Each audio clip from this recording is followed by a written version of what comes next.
Estamos.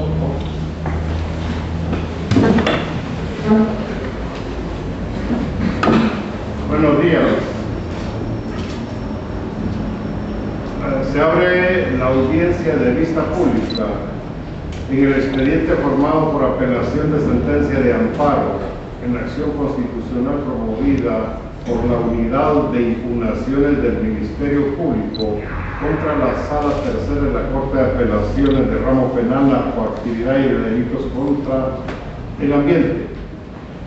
Puede hacer uso de la palabra inicialmente los apelantes, terceros interesados y los visitantes de la vista pública. Licenciado Alfonso Antonio Portillo Cabrera, quien comparece con el patrocinio del abogado David Esteban Pineda Barrios. Buenos días, señor presidente. Buenos días, señoras magistradas. Buenos días, señores magistrados.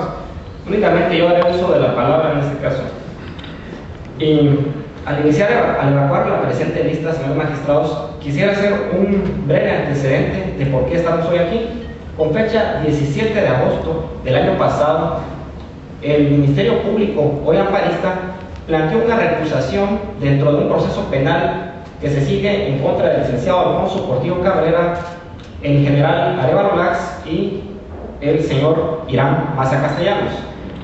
En ese proceso penal, el Ministerio Público planteó una recusación y para el efecto, la Sala Tercera de la Corte de Apelaciones del Ramo Penal, actuando dentro de las facultades que la Constitución y la ley les confieren, señalaron una audiencia en la cual todas las partes procesales que estuvimos presentes, incluidos los recusantes, pudieron hacer uso de sus argumentos, interpusieron las pruebas que consideraron necesarias y la Sala, al evaluar los argumentos y las pruebas, emitió una resolución. En lugar, la recusación planteada, por notoriamente improcedente, dijo la Sala. Básicamente, dijo la Sala que no procedía la recusación porque no existía esa necesaria y precisa relación que debía existir entre un sujeto procesal, la causal invocada y el hecho que se denunciaba, toda vez que el Ministerio Público planteaba la recusación invocando que uno de los magistrados que integraban esa sala años atrás había sido auxiliante dentro de un amparo de una persona que no es ninguno de los tres justiciables dentro del proceso de apelación. Por lo tanto, la sala, en uso de esas facultades, decidió declarar sin lugar esa recusación. Ante esa resolución, por la evidente inconformidad del Ministerio Público, lo cual no representa en sí mismo un agravio que les faculte para acudir a la vía de amparo, y no obstante que la recusación que plantearon fue extemporánea, y no obstante que contra la resolución que resolvió esa recusación, a nuestro criterio debieron de haber interpuesto un recurso que la legislación ordinaria establece, el cual no plantearon, decidieron acudir directamente ante la Corte Suprema de Justicia en amparo. Y esa sentencia de la Corte Suprema de Justicia nos causa agravio, porque dijo que la recusación procedía. Y nos causa agravio no tanto por el hecho de que diga que la recusación sí procede, sino porque no nos dice por qué procede la recusación. Esa sentencia para nosotros es inexplicable, y quizá la palabra parezca exagerada, pero en el momento que ustedes tengan la oportunidad de estudiar dicha sentencia, verán que la misma es la materialización de la arbitrariedad.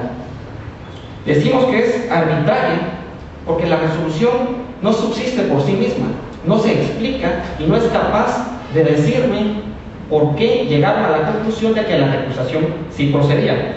Es decir, esa sentencia carece de la debida motivación fáctica, jurídica y probatoria. A través de la presente apelación no pretendemos convencerlos de si procedía o no procedía la recusación. Quizá las demás partes procesales pretendan decirles a ustedes que sí procedía, pero esa no es materia que se debe discutir en sede constitucional. Está claro, y así lo ha aceptado la doctrina legal de esta Corte, que cuando una autoridad, cuando un órgano jurisdiccional actúa dentro del ámbito de sus facultades, no se puede acudir al amparo invocando una tercera o segunda instancia revisora de lo actuado, a menos de que exista un agravio o una violación de un derecho fundamental. En el presente caso, señores magistrados, creemos que la sentencia emitida por la Corte Suprema de Justicia al carecer de motivación, no constituye una resolución jurisdiccional válida, porque consideramos que no fue producto de un ejercicio racional del derecho.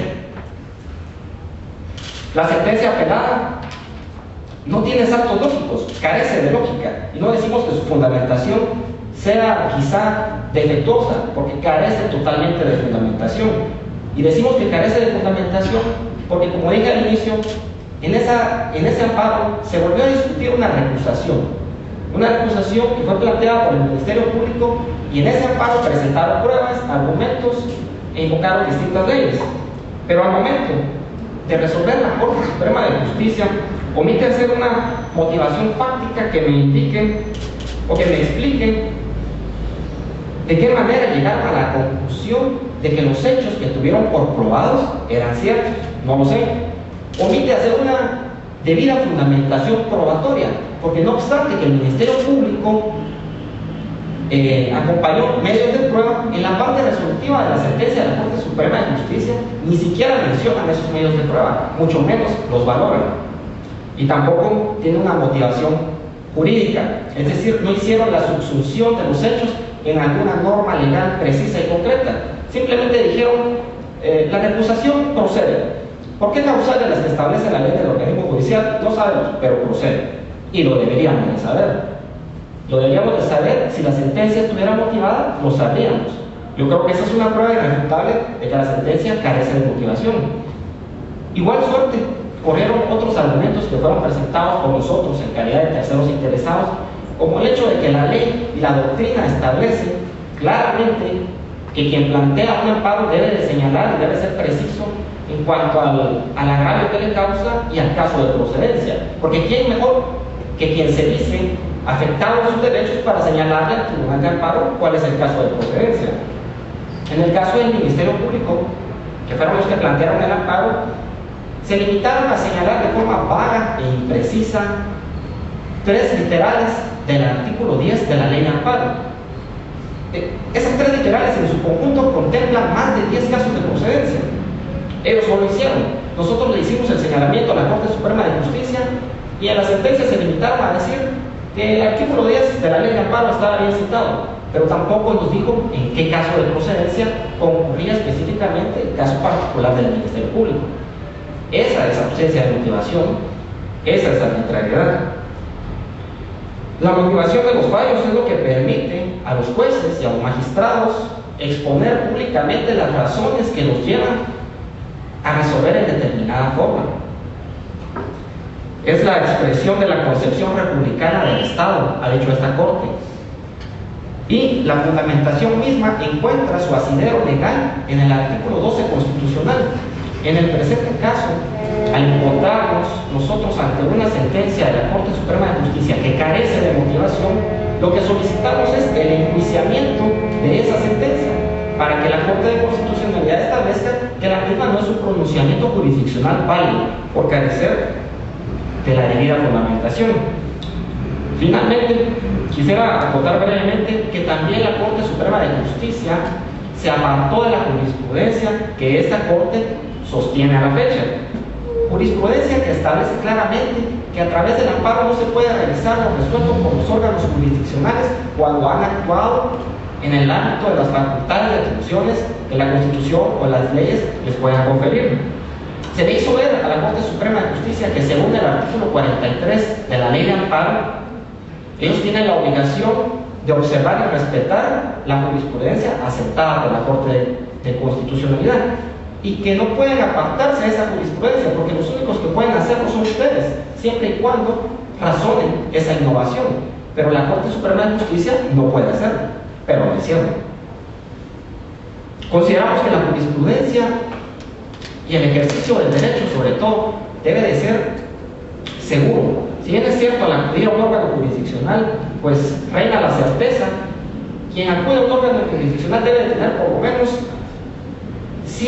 debe tener cierto conocimiento de qué puede esperar. Y la jurisprudencia es la que nos da a nosotros esa certeza de qué podemos esperar en determinados casos. Si conozco la jurisprudencia, sé que no puedo acudir en amparo en cualquier momento. La actitud de la Corte Suprema de Justicia explica pero no justifica la actitud de varios tribunales que en la provincia entran a conocer de distintos amparos de cuestiones que ni siquiera están relacionados con cuestiones que ellos tengan algo que ver, ni siquiera por razón del territorio. Por eso, para finalizar, queremos puntualizar que consideramos que la Corte de Constitucionalidad no es únicamente una máquina de emitir sentencias o una máquina de resolver casos, sino que es un faro que ilumina y marca el camino a otros operadores del derecho.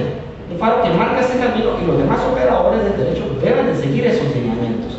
En el presente caso, pues señalamos como agravios la falta de fundamentación de la sentencia y la inobservancia de ese camino ya señalado por la Honorable Corte de Constitucionalidad, toda vez que la Corte Suprema de Justicia se apartó de la jurisprudencia sin poder hacerlo.